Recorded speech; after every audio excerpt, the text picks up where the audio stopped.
সেদিন দেখলাম আমাদের তিনজন ভাই সেন্ট মার্টিন যাচ্ছেন বিনোদন করার জন্য। গাজাতে কি চলতেছে, সারা দুনিয়ায় কি চলতেছে। এখন ট্রাম্প বলতেছে যে গাজা দখল করে ফেলবে।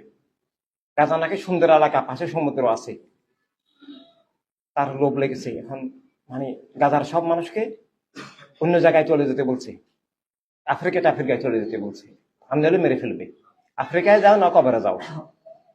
এগুলো আমাদের দোষী পাইতেছে।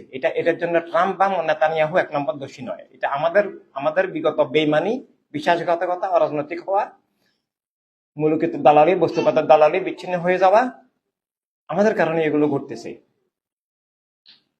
এই অবস্থায় আমরা কিভাবে বিনোদন করি?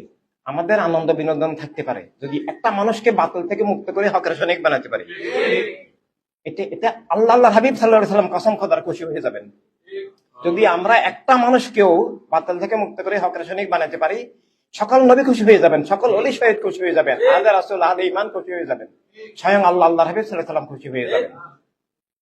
সেটাই আমাদের খুশি হওয়া উচিত। আর আমাদের সময়কে কাজে লাগানো উচিত। এই লেখাগুলো পড়া, কিভাবে একটা মানুষকে বাতিল থেকে মুক্ত করে হকে আনবো, বিভিন্ন যুক্তি দলিল তৈরি করা, স্লোগান তৈরি করা। শুধু এগুলো আমি তৈরি করবো তা না, আমি তো করবোই, কিন্তু সবাইকে চিন্তা করতে হবে, চেষ্টা করতে হবে কিভাবে একটা লেখা যায়, কিভাবে একটা পোস্ট করা যায়, কিভাবে একটা সঙ্গীত লেখা যায়, কিভাবে একটা অনুষ্ঠান তৈরি করা যায়। মানে এভাবে চিন্তা, রিসার্চে থাকা, যে আমরা শত উপায়ে মানুষকে বলতেছি কিন্তু মানুষ বুঝতেছে না। সেটা আমাদের অক্ষমতা নয়, সেটা তার প্রতিবন্ধী মানসিকতা, তার মন মগজের উপরে বস্তুবাদের আবরণ, প্রচলিত পীর আল্লাহর নামধারীদের গোমরাহি, মূর্খতা, মুনাফিকের বিষ তার মধ্যে ঢুকে গেছে। তাকে বলে দিছে রাজনৈতিক।